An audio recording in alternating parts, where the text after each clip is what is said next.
Hello, everyone. This is Dan Toombs from CompuGift, and this is the Promotional Products Show. And I'm here with Jon Clark from Palm Tree Promotions in Florida, my co-host.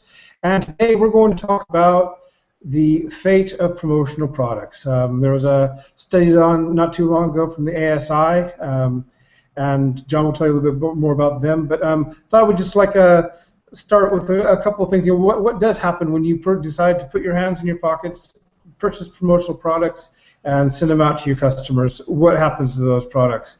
And one thing that I saw was quite interesting was that in the U.S., 20% of those products that you send out, and take the time to do so, are thrown away. And in the UK, it's 15% of those products are thrown away. Now that might sound bad because you've done all the work to do that, but when you think about it, a very large majority of the products that we all send out to our customers are kept, and they're used, and they promote. And so that's I want to kind of focus on the positive side of that. It's not the fact that 20% are being thrown away or 15% are being thrown away. It's how many are actually kept and are used and promoted. Used to promote your company for the long range. There's a few reasons why things might be thrown away. We can look at those as well. But John, what were your thoughts about all that? Well, hey, first off, good to see you again. And yeah, I mean, the fate of promotional products as a viable advertising medium in today's world is it's incredibly productive, and they help in so many different ways, and they're highly effective. They have low cost, but I will say that probably why the 20% here in the United States and 15% over in the UK get thrown away from, let's say, a mailing, or if you're at an expo and you want to promote your business at your booth, and so you have printed pens or printed chapstick or printed man, there's hundreds of thousands of different items, right, Dan? Yeah, oh yeah. Yeah, so I mean, it just depends, but I think that why people, the ones that do throw them away, why they do it is because they're not useful or they're just cheap. And so if you're a business owner, I guess, out there watching this episode of the Promotional Products Show, probably the biggest takeaway that you can have today is that do some research and do some studying and try to figure out, and don't base your decision on price. I mean, there's a way to be economical, but there's a way that if you're too cheap, what does that show about your brand? I mean, instead of buying a 50-cent inexpensive pen, you decide that you want to go with the 19-cent pen that doesn't write, but you didn't know that because your decision was really just based on economics as opposed to effective marketing. So for the 80% and the 85% of people that do keep the promotional items that we send out, and I do regular mailings, and I always include a promotional item in my mailings in the envelope. For number one, the reason I do that is because it becomes lumpy mail, and everybody is excited to figure out what's inside that, so they open the mail. But if I put something in there that's inexpensive or not so much inexpensive, but may not be relevant to what I'm doing, or may not be the best use of my brand, and it may cheapen my brand by using a really cheap item. The 80% and 85% in the UK that actually keep the items, they do it because they love what you give them. Mm-hmm. And so, I mean, there's so many different types of products that you can give away. I mean, I'm just looking at my desk. I got them sitting all over the place. I'm sure you do too, Dan. But I mean, one of the inexpensive items, and I'm going to kind of throw an item in front of the camera here that you can do is, I mean, this is a very inexpensive, this is a collapsible can cooler.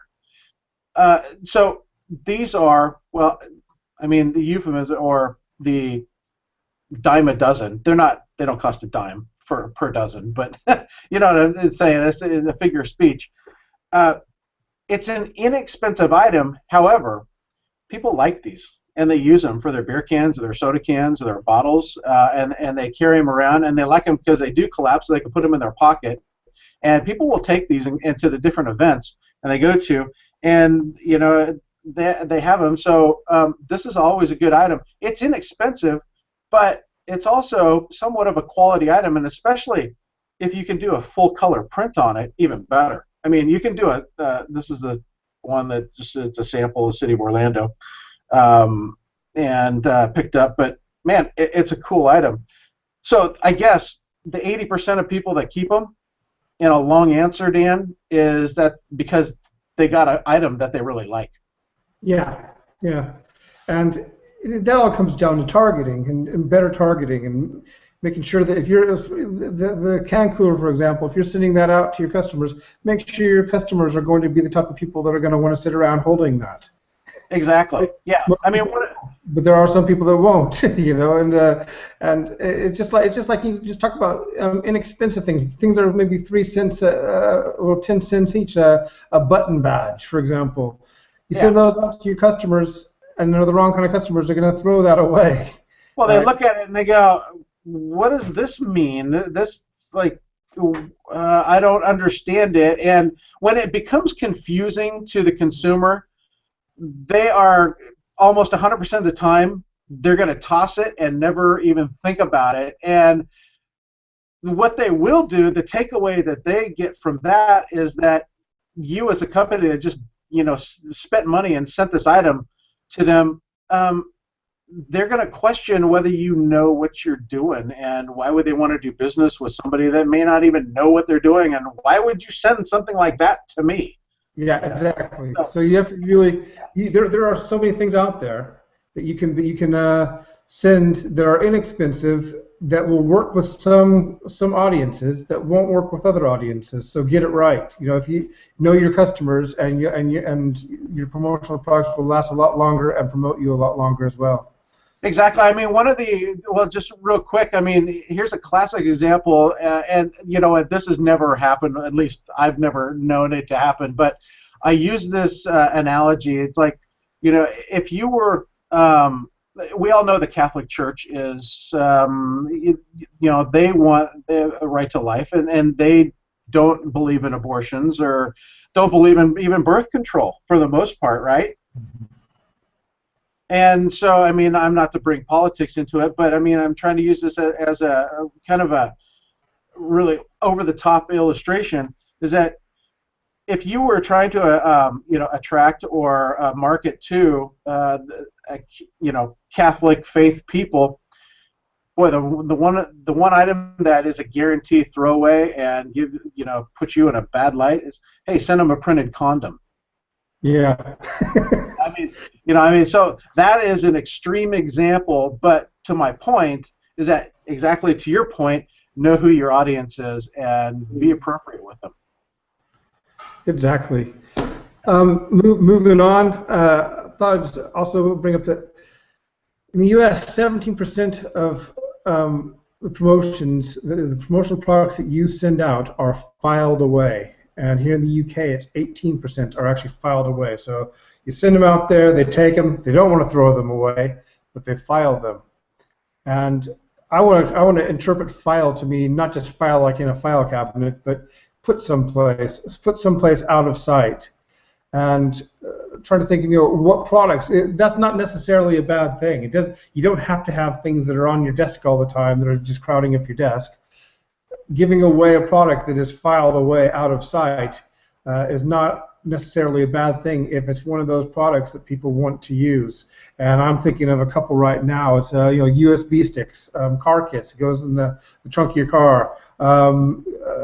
Power banks that you just put in your briefcase or in your coat pocket that you need for your phone. There's a lot of things that you're going to carry around with you. Or put someplace for as and when you need it, and when those are looked at, there people are going to see your brand there as well. So you don't always have to be right in someone's face. I thought that was quite interesting that such a large percent of the products that are sent out are filed away in some way. And yeah, what are your thoughts on that, John?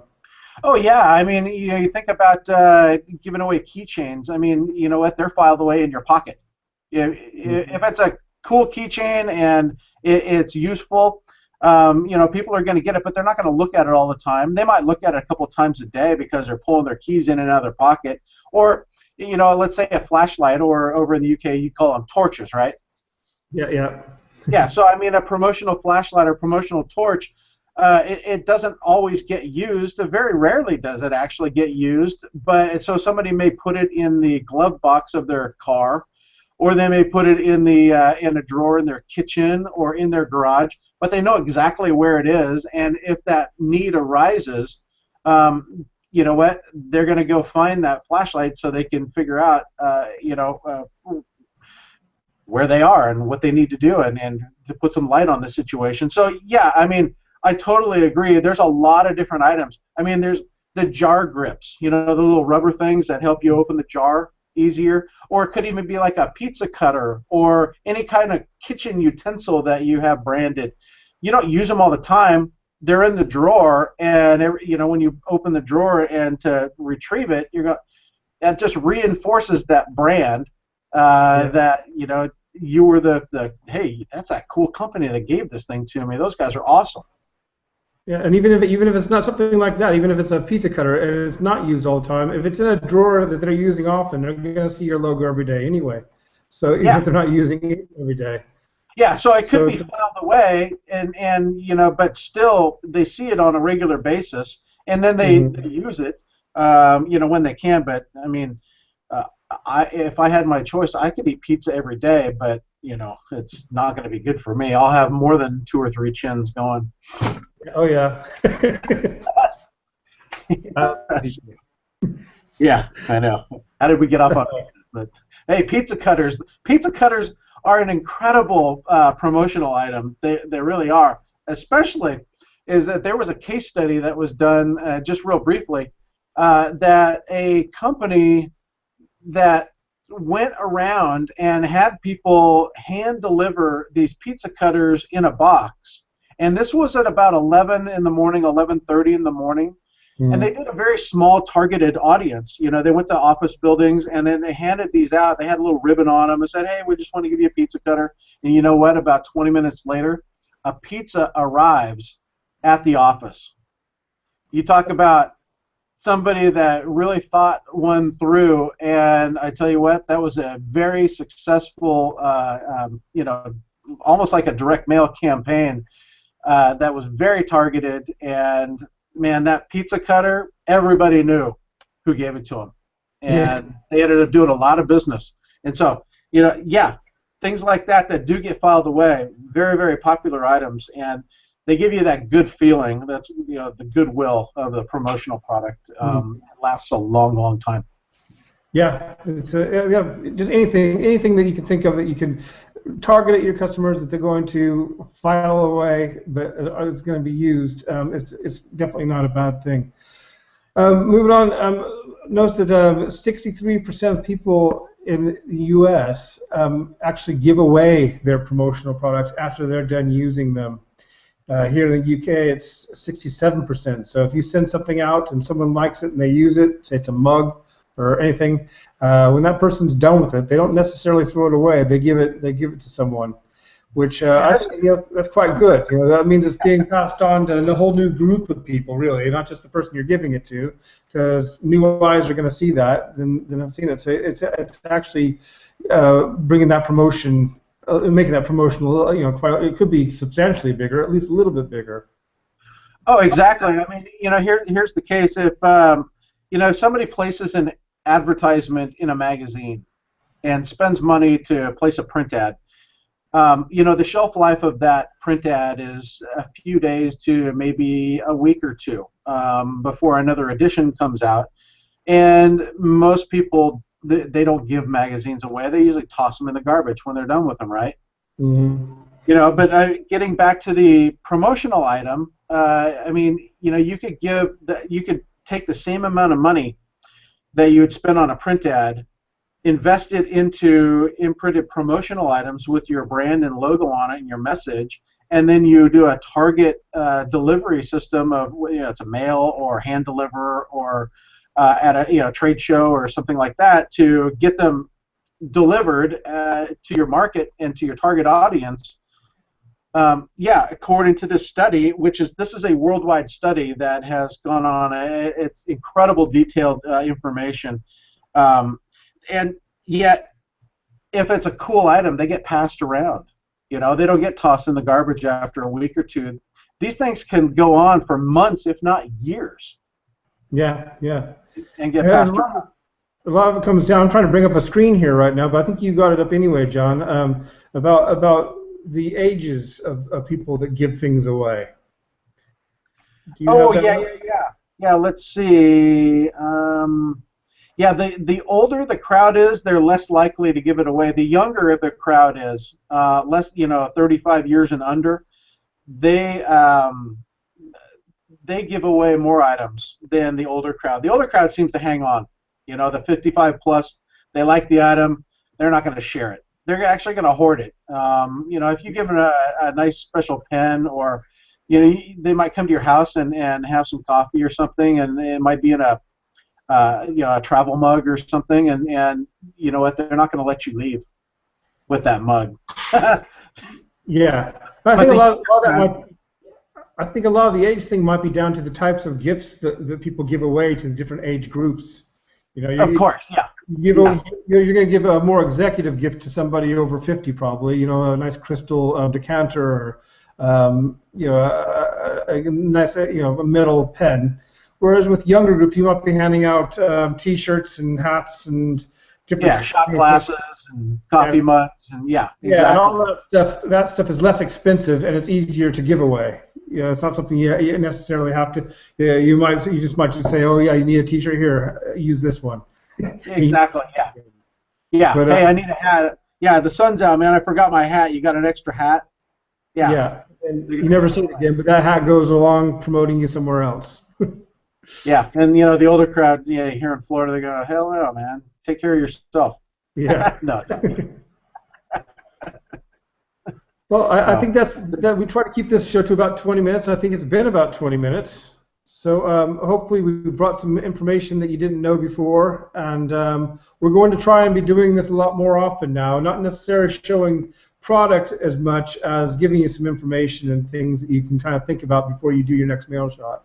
So exactly. Yeah. And I agree. I mean, education is always a great way to let people know, especially if we have actually valid information. And both Dan and I have tons of years in this industry. We've seen so many different things. We do study these studies that come out, and we apply them to our own businesses. And we just want to be transparent. I mean, we live, eat, and breathe this business, and this is important. I think and Dan and I both agree, I'll speak for Dan, this is important information for us to get out to you guys as business owners, that you can use this information to help decide what's the best way to spend your advertising dollars to be the most effective. That's why we do it. So I guess with that, we'll close it all up for this week. See you next week. Hope this has been a help. And if it has, please be sure to tell your friends to come back and watch the Promotional Product Show each week, and we'll be bringing you more information and more advice on which promotional products are best for your company and for you, and help you decide exactly what's best. Excellent. And hey, I just want to do a shout out. If you are over in the UK, or hey, really anywhere around the world, and you're interested in taking a look at Dan's website, it's compugift.co.uk, and my website is palmtreepromos.com, and you can see that on each of our film strips. I guess that's what I call it, the lower third. I'm sorry, I'm getting this lingo down with the Google Hangouts. But visit our websites. If you like the information on the video, share the video. That's what we're doing this for, to help everybody out. So thank you very much. Yeah, thanks for watching, everyone.